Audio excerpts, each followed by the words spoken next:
Pour les deux hommes qui discutent en compagnie de deux bombes anatomiques sur le luxueux yacht du plus jeune, la stratégie du patron est limpide. Prendre les démocraties à leur propre jeu en utilisant Internet et la liberté d'expression.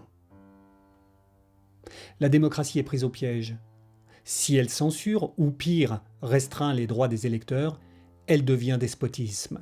Et plus rien ne la sépare du loup qu'elle essaie d'empêcher d'entrer dans la bergerie par la porte électorale.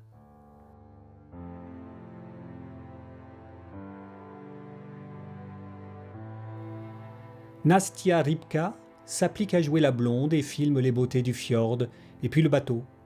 Et puis aussi discrètement les deux hommes qui la paient royalement pour pimenter leur croisière. Très, très haute. Nastia rêve d'épouser un milliardaire. Elle a même écrit un livre, Eurotrash, pour expliquer comment.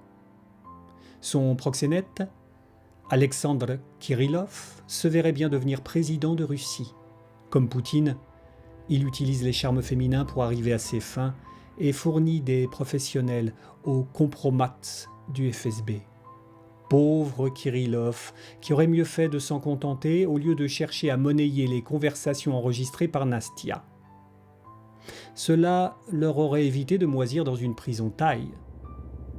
Relayés par l'opposant Navalny, les propos des deux hommes ont fait le tour de l'internet russe, vus par 8 millions de gens en 2 jours, le temps que le Kremlin les rende inaccessibles. On y entend Oleg Deripaska papoter avec Papa, Sergueï Pridoko, le numéro 3 du Kremlin, chargé des questions internationales.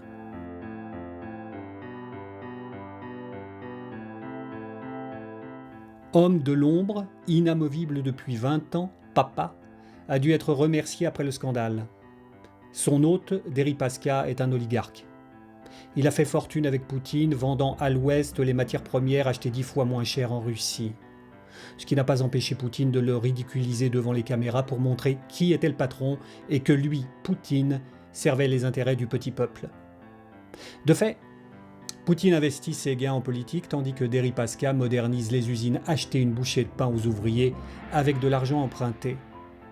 Une partie de son business appartient à Poutine, comme tout ce qui rapporte gros en Russie. On estime que 20 à 30% du PIB russe part en pots de vin, dont une bonne partie finit dans les caisses noires du Kremlin. Entre 40 et 200 milliards de dollars de trésors de guerre accumulés selon les estimations. Devenu numéro 2 mondial de l'aluminium après le rachat du Suisse Glencore, Deripaska possède de gros intérêts dans l'automobile, la construction, les JO de Sochi, les assurances, l'énergie. Mais sa fortune, basée sur l'emprunt aux banques occidentales, est divisée par 10 quand la crise l'oblige à vendre ses parts pour payer ses dettes. Et là, les sanctions américaines l'empêchent de se refinancer sur les marchés internationaux.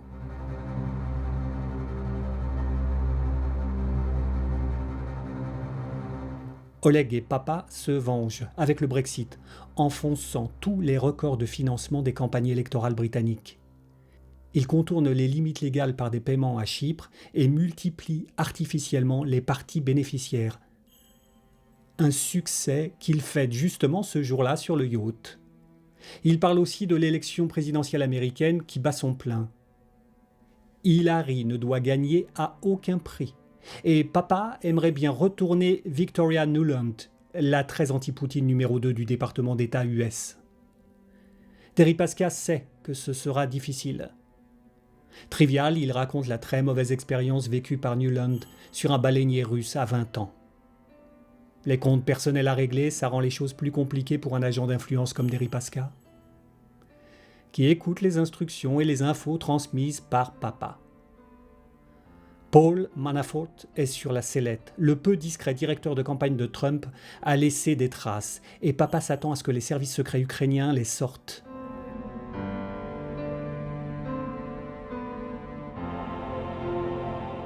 Surnommé Monsieur Torture pour sa clientèle de dictateurs, le lobbyiste américain a servi Mobutu et Marcos, mais aussi les pro-russes Barré, Nguema ou Yanukovych. Pour organiser la campagne électorale de l'Ukrainien et défendre ses intérêts à Washington, Manafort était payé directement par Deripaska. Plusieurs dizaines de millions versés en Ukraine ou à Chypre sans qu'il les déclare au fisc. Al Capone est tombé pour moins que ça. Manafort dément, mais démissionne comme l'avait ordonné papa. L'important est de protéger Trump, pour l'élection duquel le Kremlin a beaucoup investi selon le plan ourdi par Félix Sater, mafieux russe, voisin du dessous de Trump à la Trump Tower, conseiller financier de Trump en Russie et ami de Deripaska et de Poutine.